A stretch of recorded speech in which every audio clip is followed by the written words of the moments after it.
حلو فولي وهما بياكلوه ان طعمه ومذاقه احلى من بتاع بره 100 مره. نبدا الفيديو بتاعنا مع احلى كشري واحلى رز بلبن كريمي. الذكر بتاع النهارده الحمد لله. فيديو بعد الفيديو طول يوم قولي الحمد لله. علشان تعملي كشري حلو في البيت لازم كده تجيبي شويه بصل حلوين. هاتي البصل وقشريه كده واغسليه غسلتين تمام، واقسمي كل بصلايه كده نصين بالشكل ده. صوابعك بقى اعملي زي الشيفات كده وابداي على طول قولي بسم الله على اي قطاعه، او حتى على ايديكي كده وابداي على طول قطعيه شرايح رفيعة. أول عوامل عشان البصل بتاعك يكون كده هو ذهبي، بتقسميه نصين وبتشيلي القطعة كده هو اللي هي بتخلي كل الطبقات بتاعة البصل متصلة ببعضها، بتشيليها كده بطرف السكينة زي ما انتوا شفتوا. وبعد كده ببدأ على طول ان انا اقطع ترانشات رفيعة، كل ما ترفعيها اكتر كل ما هيكون البصل بتاعك بيقرمش اكتر. ممكن تستخدمي بصل ابيض او بصل احمر المتوفر عندك، بس البصل الابيض هم دولت اللي بيستخدموه في المحلات. رشتين من الملح على البصل الحلو ده، وابتديت ان انا احط كمان معلقتين كبار من دول تقريبا كانوا 6 بصلات، حطيت كمان عليهم حوالي معلقتين من الدقيق، ما كتريش الدقيق، وقلبته كده تقلبتين وسبته كده حوالي دقيقتين كده يطلع الميه كده، هو الدقيق يبدا ان هو والملح يشربوا الميه اللي جوه البصل. زيت غزير، واستنيت لما الزيت يسخن وحطيت، شفتوا يعني ما حطيتش بزياده عن اللزوم. تحطي كده يعني ايه، تفرشي كده شويه حلوين من البصل، وعلى طول بقى ايديكي فيها وتبداي تقلبي. ليه ايديكي فيها؟ عشان كل البصل يطلع الدرجه الذهبي اللي انتوا شايفينها. ما تستنيش لما البصل يبقى يحمر، لان انت لما بتطلعيه بيبدأ ان البصل يغمق درجة صغيرة عن الدرجة اللي انت بتشايفاها دي، يعني فاحنا بنطلعه درجة ذهبية كده، واول ما يكسر بس اللون الذهبي بتاعه ابدأي على طول طلعيه على مناديل مطبخ او ورق مطبخ، وابدأي بقى فرديه كده وعلى طول هنحطه قدام المروحة علشان يقرمش اكتر. ده عدس بجبة، بتجيبي اي كمية انت حابة تعمليها، يعني العدس ما بيبقاش كميته كبيرة قوي على الكشري. وطبعا تغسليه، ويفضل انك تنقعيه، اي بقوليات بتنقعيها من ساعتين ل6 ساعات. مش يعني ما كانش عندك وقت انك تنقعيه مفيش مشكلة، ابدأي اسلقيه.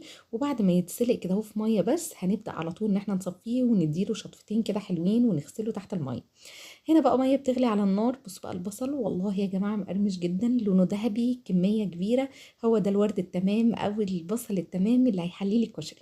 هنا بقى كانت ميه غزيره، استنيت لما تغلي، حطيت المكرونه اللي هي المكرونه اسباجيتي كده، وحوالي بتحطي نص كيس او كيس، وتستني عليها 10 دقايق. بتحطي شويه مكرونه اسباجيتي وشويه من المكرونه العاديه على حسب عدد افراد الاسره. بصوا انا بحب العدس يكون مهري كده اهو، مش بيتسلق بس، ويكون كل واحده يعني ايه يتهري كده شويه صغيرين، بيكون طعمه ومذاقه افضل. طبعا الزيت اللي احنا قلينا فيه البصل لازم ان انت بتبداي بقليه البصل، عشان الزيت اللي احنا بنقلي فيه البصل هو اللي هنستخدمه للصلصه بتاعه الكشري، وهنستخدمه كمان للرز الحلو ده. كوبايه من الشعريه او الشعريه على حسب الرغبه، وايديكي فيها على طول. النقط السوداء اللي انتوا شايفينها دي لو خدتوا بالكم انا ما صفيتش الزيت كويس من البصل. نزلت بقى بالشعريه لحد ما خدت اللون اللي بعد الذهبي، تكسري الدرجه الذهبي كده في حاجه بسيطه، تحمر كده حاجه بسيطه الشعريه. وطبعا الزيت زي ما انتوا شفتوا كان زيت كده اهو شويتين حلوين عشان الرز بتاعي يطلع مفلفل وجميل. هبدا بقى ان انا اقلب الرز المغسول بتاعي، الرز المصري العادي غسلته وابتديت ان انا احمره مع الشعريه بعد ما الشعريه اتحمرت، وميه بقى كده اهو على طول. وهبدا ان انا اسوي الرز عادي جدا، وما تنسيش طبعا الملح، ممكن كمان تحطي مكعب مرق دجاج. نص كوباية من الرز المصري المغسول، حطيت عليهم حوالي 3 كوبايات كبار من المية، عفوا 4 كوبايات من المية، وسبته يتسلق بقى براحته خالص عشان اعمل رز بلبن الكريمي. هنا بقى زيت البصل اللي احنا حطيناه، وحطيت تقريبا راس توم كده اهو صغيره، واول ما خدت درجه ذهبي كده اهو فاتح زي ما انتم شايفين، نزلت على طول بحوالي 3 معالق كبار من الخل، وقلبت وبعدت راسي كده اهو شويتين حلوين علشان الخل بيتطاير بشكل جديد. وبعد كده استنيت كده اهو لما الخل بدأ يتطاير في المطبخ وريحته تفحفح كده، نزلت على طول بعصير الطماطم.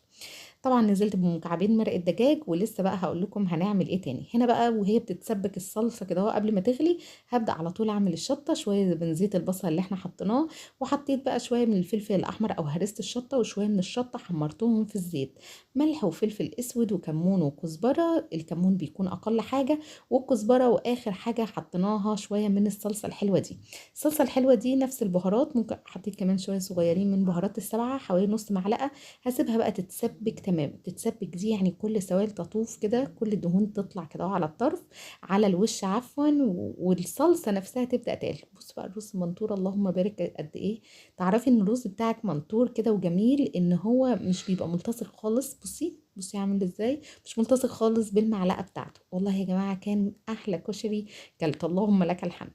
الرز خلاص هنا اتسلق بقى، يبقى كوبايه، نص كوبايه من الرز المصري، عليهم تقريبا 4 كوبايات من الميه، وغطيت عليهم مش تغطيه كامله لان الميه بتفور، نص تغطيه كده. هو هبدا بقى ان انا كل شويه اقلبه لحد ما الرز بتاعي يتسلق تماما، داخل كده على ان هو يبقى مهري. نزلت على طول بكيلو من الحليب. الحليب ده مش مغلي، حليب عادي من عند اي سوبر ماركت، مش مغلي، اللي هو مش مبستر. وما تغلهوش، وعلى طول بقى هنحطه بالشكل اللي انتوا شايفينه ده. كل شويه هنقلبه، وبعد كده تعالوا نجهز بقى اللي هيخليه كريمي. ربع كوبايه من الميه، حطيت عليها 3 معالق هرميين من النشا، ومعلقتين كبار من الكريم شانتيه. يبقى 3 معالق من النشا، والمعلقه كانت هرميه علشان ما يبقاش صايص كده ويبقى يمسك كده هو معايا. ومعلقتين كبار من الكريم شانتيه الخام، او اي كريم شانتيه، هاتي كيس وانزلي بيه على كيلو لبن. نزلت على كيلو لبن، شايفين المج ده، بكوبايه وربع من السكر، سكر الحبيبات. بس اللبن كان خلاص هي داخل على غليان كده، ورحت انا كبه السكر. ما تحطيش السكر قبل ما اللبن يبدا يغلي كده، هو علشان احيانا لو في نوعيات من السكر كل ما بتقلبي فيها كل ما درجات السكر بتاعتها بتزيد. مضرب بقى، وعلى طول هسمي الله واحط النشا مع كريم الشانتيه كده، هو اللي انا دوبتهم في ميه، وهبدا ان انا اقلب مع عليهم رشتين من الفانيليا.